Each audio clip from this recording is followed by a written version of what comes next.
Júlia ficou parada no centro da sala de espera, com a blusa ainda manchada de café, o cabelo levemente despenteado pela chuva e uma expressão que tentava, com toda a força, parecer calma.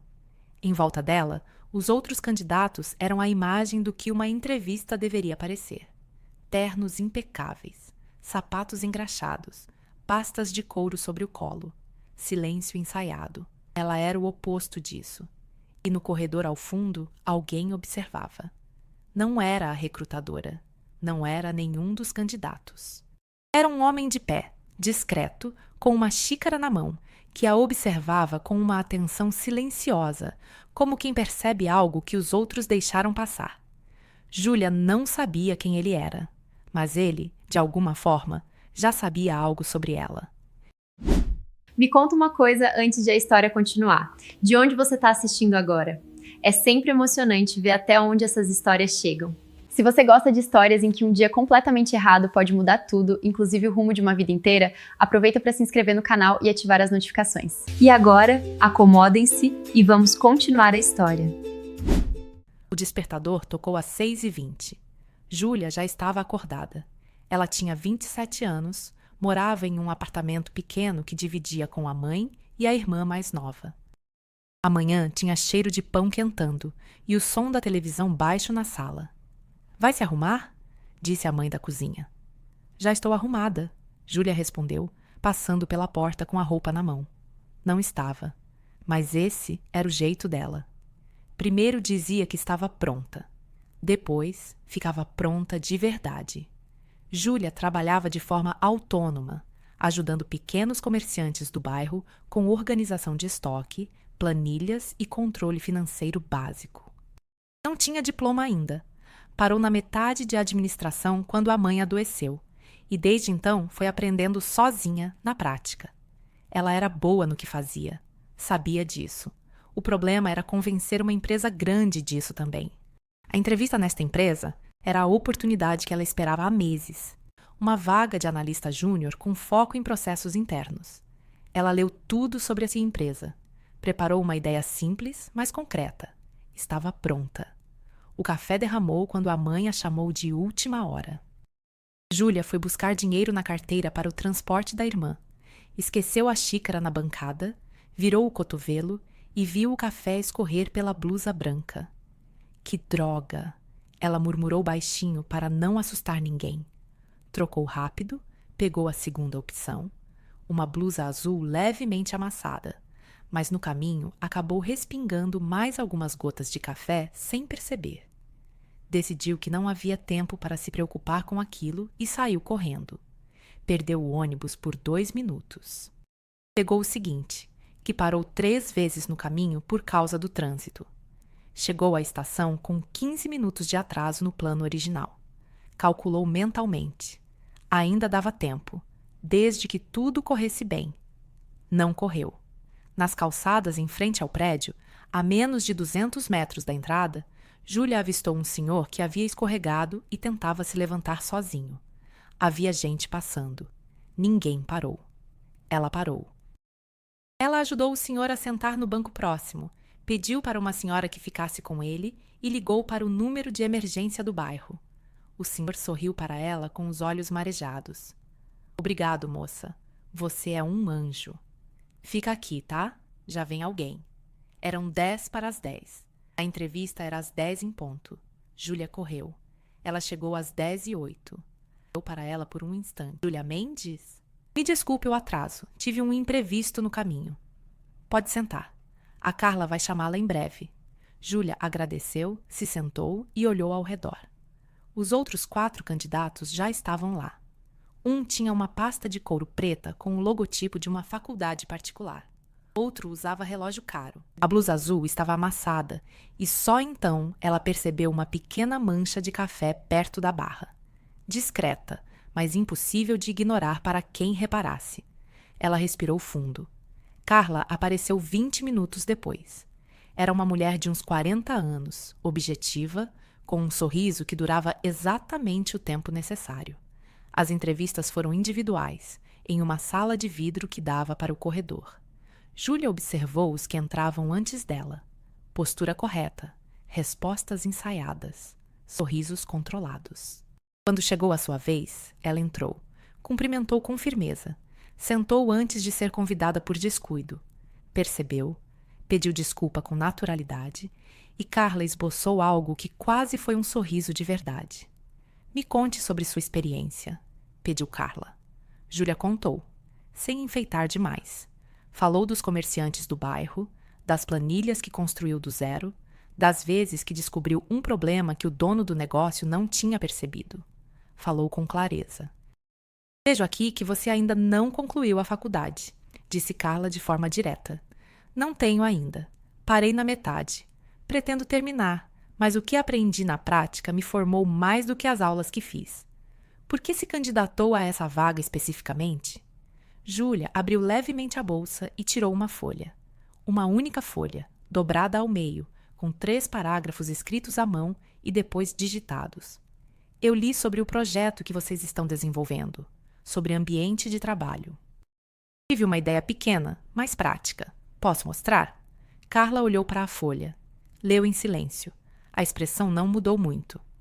É uma proposta de flexibilização de horário para funcionários com responsabilidades familiares, disse Carla. É, simples, mas baseada em dados reais. Trabalhei com 3 famílias cujos membros tiveram produtividade aumentada depois de pequenos ajustes de jornada, sem custo para o empregador, com aumento de retenção. Carla fechou a folha com cuidado. Vamos entrar em contato. Júlia saiu da sala com a sensação de que tinha feito o que podia. Não sabia se era suficiente. Provavelmente não era. No corredor, enquanto esperava o elevador, ouviu passos atrás dela. Com licença. Ela se virou. Era o homem do corredor. O mesmo que a observava quando ela chegou. De perto, ele tinha uns 35 anos, cabelo escuro levemente despenteado, camisa social com as mangas arregaçadas até o cotovelo. Parecia cansado de um jeito que não era de hoje. Você foi quem ajudou meu tio na rua há pouco? Júlia piscou. O senhor mais velho que escorregou? Ele mesmo. Me ligou agradecendo. Descreveu a moça que ajudou. Ele fez uma pausa curta. A blusa azul amassada. Ela olhou para a blusa instintivamente. Ele não estava sendo cruel. Era direto, com um traço de humor seco que ela não esperava. Fico feliz que ele esteja bem, disse ela. Como você se chama? Júlia. Júlia Mendes. Daniel Vero. Ele estendeu a mão. Você acabou de sair da entrevista? Acabei. E como foi? Honesta, ela disse, sem pensar muito. Não sei se é o que eles queriam ouvir, mas foi o que eu tinha para oferecer. Daniel ficou em silêncio por um segundo. Tem 1 minuto? Eles foram até a copa do andar. Daniel serviu 2 cafés sem perguntar se ela queria. Ela quis dizer que sim, mas achou melhor calar. Você sabia que meu tio mora a 2 quadras daqui?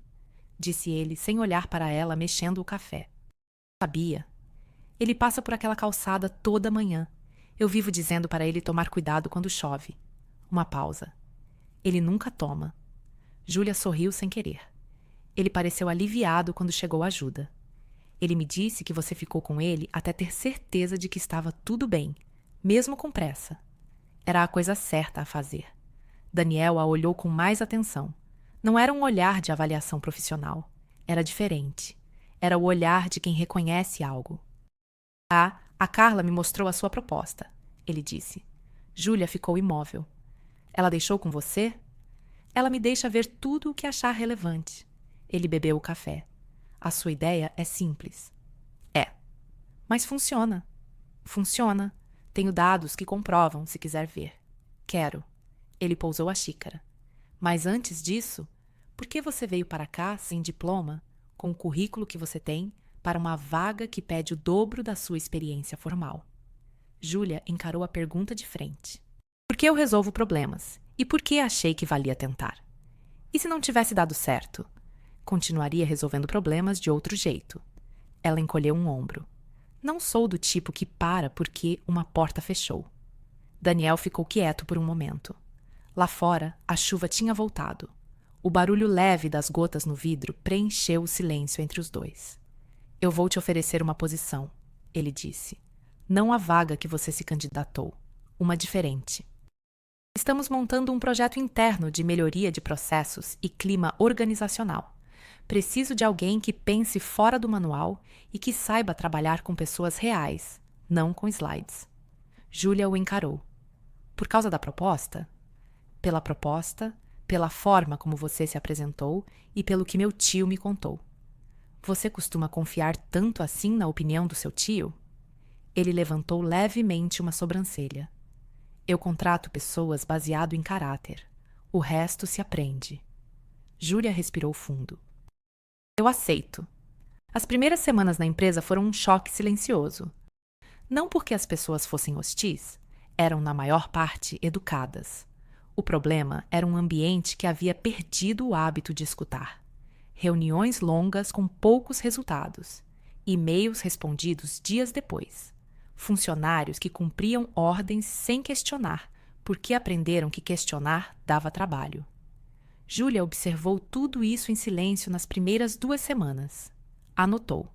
Fez perguntas. Conversou com as pessoas da limpeza, com os do financeiro, com a recepcionista que chegava sempre 15 minutos antes do horário, porque o ônibus não tem pausa para reunião. No final da 2ª semana, ela tinha 3 páginas de observações e uma lista de 6 mudanças pequenas que poderiam fazer diferença real. Daniel pediu uma atualização. Ela chegou com as 3 páginas. Ele leu em silêncio. Ela ficou do outro lado da mesa esperando. Você foi falar com todo mundo, disse ele. Todo mundo que deixou, inclusive a equipe de manutenção. Eles ficam mais horas no prédio do que qualquer diretor. Sabem mais do que parecem. Daniel fechou as páginas. Qual dessas mudanças você começa primeiro? A do refeitório. É a mais barata, a mais rápida e vai gerar mais boa vontade para as próximas. Tem certeza? Nunca tenho certeza de nada, mas tenho dados suficientes para apostar. Ele concordou com a cabeça. Então, começa. A mudança no refeitório era simples. Reorganizar o horário de almoço em 2 turnos, liberando mesas e reduzindo a fila que estressava todo mundo entre 12 e 1. Junto com isso, Júlia sugeriu instalar uma lousa pequena na entrada onde qualquer funcionário pudesse deixar uma sugestão anônima por semana. Parecia pouco. Em 2 semanas, a lousa tinha 23 sugestões. 3 delas eram boas o suficiente para virar projeto. Daniel chamou Júlia para uma conversa informal no corredor uma tarde. As pessoas estão falando de você. Bem ou mal? Bem. O que é incomum para alguém que chegou há 3 semanas? Júlia não respondeu. Ele continuou caminhando ao lado dela. Você come aqui ou leva marmita? Levo marmita. Minha mãe insiste. Ele virou levemente a cabeça. Sua mãe cozinha para você todo dia? Todo dia. Diz que faz parte do salário que ela não recebe por me aguentar na infância. Ele riu. Um riso curto, genuíno, que fez Júlia perceber, pela primeira vez naquele dia, que havia algo leve nele. Algo que ela queria entender melhor. Júlia olhou para ele rapidamente e voltou o olhar para a frente. Aquele riso ficou com ela o resto do dia. Nem tudo correu bem. Um dos gerentes, Fábio, resistia abertamente às mudanças que Júlia propunha. Em uma reunião de equipe, ele a interrompeu no meio de uma apresentação. Com todo o respeito, você está aqui. Essas coisas que você está sugerindo são bonitas no papel, mas o mundo real é diferente. Júlia pausou. Concordo que o mundo real é diferente. Por isso conversei com 22 funcionários antes de sugerir qualquer coisa. Ela virou o slide. Esses são os dados deles, não os meus. Silêncio. Fábio não respondeu. A reunião continuou. Daniel estava no fundo da sala e não disse nada naquele momento. Mas depois, quando todos saíram, ele ficou. Você lidou bem com isso. Lidei com raiva, ela disse honestamente guardando os papéis. Mas raiva não ajuda em reunião. Aprende isso rápido. Aprendo tudo rápido. É o único talento que tenho com consistência. Ele ficou olhando para ela por um segundo a mais do que o necessário, o suficiente para que Júlia percebesse, mesmo sem querer admitir, que havia algo diferente ali. Júlia percebeu. Fingiu que não. Nos dias seguintes, eles passaram a se cruzar com mais frequência. Não por acidente, mas porque o projeto tinha avançado para uma fase que envolvia decisões que precisavam dos dois. Almoços rápidos viraram conversas longas. Conversas longas viraram caminhadas pelo corredor depois do expediente, discutindo ideias que pareciam não ter hora certa para aparecer. Certa tarde, esperando o elevador juntos, Daniel perguntou: "Por que você não terminou a faculdade quando a situação melhorou?" Júlia ficou quieta por um momento. Porque, quando a situação melhorou, já estava construindo algo. Parei de esperar permissão para começar. Não precisar de permissão é raro. Ou é só impaciência bem disfarçada. Ele sorriu de lado. Pode ser os dois. O elevador chegou. Eles entraram. Nenhum dos dois pressionou o botão do andar imediatamente. Foram juntos até o térreo sem dizer mais nada, e esse silêncio não pesou. E de forma inesperada, pareceu confortável demais para duas pessoas que tinham acabado de se conhecer. Pesou só depois, quando cada um foi para o lado de casa. No segundo mês, chegou a notícia de que a empresa estava avaliando encerrar o projeto antes do prazo. Uma mudança de prioridade na diretoria, pressão por resultados mais rápidos, orçamento redirecionado. Júlia soube pela Carla, não por Daniel. Ela passou a tarde processando essa informação. Não com raiva, com uma tristeza calma, do tipo que acontece quando algo em que você acreditou parece desaparecer antes de ter chance de crescer de verdade. Daniel a chamou no fim do dia. "Você já sabe." "Já." "Não foi minha decisão." "Eu sei que não foi." Ela o olhou sem desviar. "Mas você podia ter me contado primeiro." Ele ficou quieto. "Devia ter contado. Você tem razão. O projeto vai acabar mesmo?" "Estão votando amanhã." "E o que você vai fazer?" "Defender." Ele disse isso sem hesitar. "Com os dados que você levantou, vai ser o bastante?" "Se não for o bastante com esses dados, não vai ser o bastante com nenhum." Ela se levantou para ir embora. Chegou até a porta. "Júlia." Ela parou, mas não se virou imediatamente. "Se o projeto não continuar, quero que você fique de qualquer forma, em outra área, num outro projeto. Isso não precisa acabar junto com ele." Ela ficou quieta por 3 segundos. "Eu fico pelo trabalho, Daniel, não por favor." "Eu sei disso, por isso estou falando." Ela saiu sem responder, mas levou a frase com ela. A votação aconteceu. O projeto foi mantido. Daniel entrou na sala onde Júlia estava trabalhando e colocou um café sobre a mesa. Ela olhou para ele. "E? Aprovado." Ele puxou a cadeira do lado e sentou. "Com orçamento reduzido, mas aprovado." Júlia olhou para o café. "Você trouxe café." "Parece uma coisa segura de fazer com alguém que começou o dia derramando um." Ela riu, um riso real que veio do peito. "Como você sabe disso?" "Meu tio me contou. Você mencionou quando o ajudou." Júlia sacudiu a cabeça. "Seu tio fala muito. Ele gosta de você. Pergunta toda semana se você está bem." Algo aqueceu no centro do peito dela. Ela olhou para a janela. A mesma calçada de sempre lá embaixo. A cidade continuando. "Obrigada por defender o projeto," ela disse baixinho. "Foi fácil defender. Os números eram bons." "Os números eram bons porque as pessoas confiam quando alguém as escuta de verdade." Ele ficou olhando para ela. "É isso que você faz," disse ele. "Você escuta de verdade. Todo mundo consegue fazer isso. As pessoas só esquecem que é uma escolha." Daniel ficou quieto.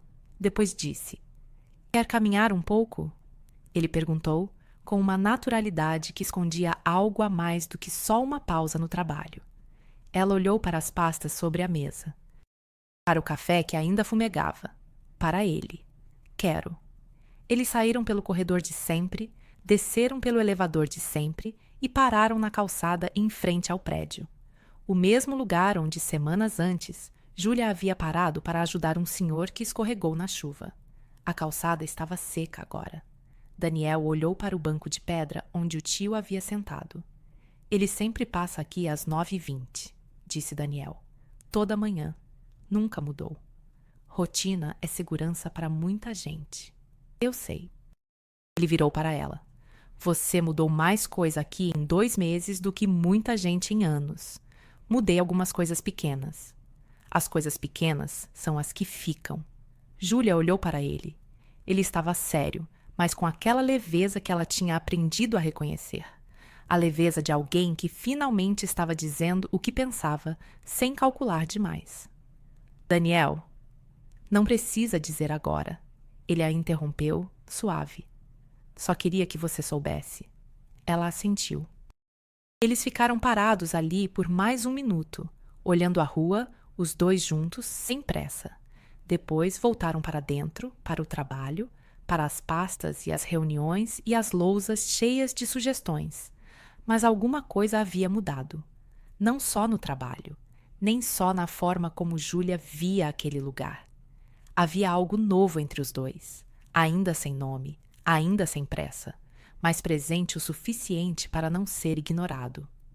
Júlia aprendeu, naquele dia, que os melhores começos não chegam anunciados.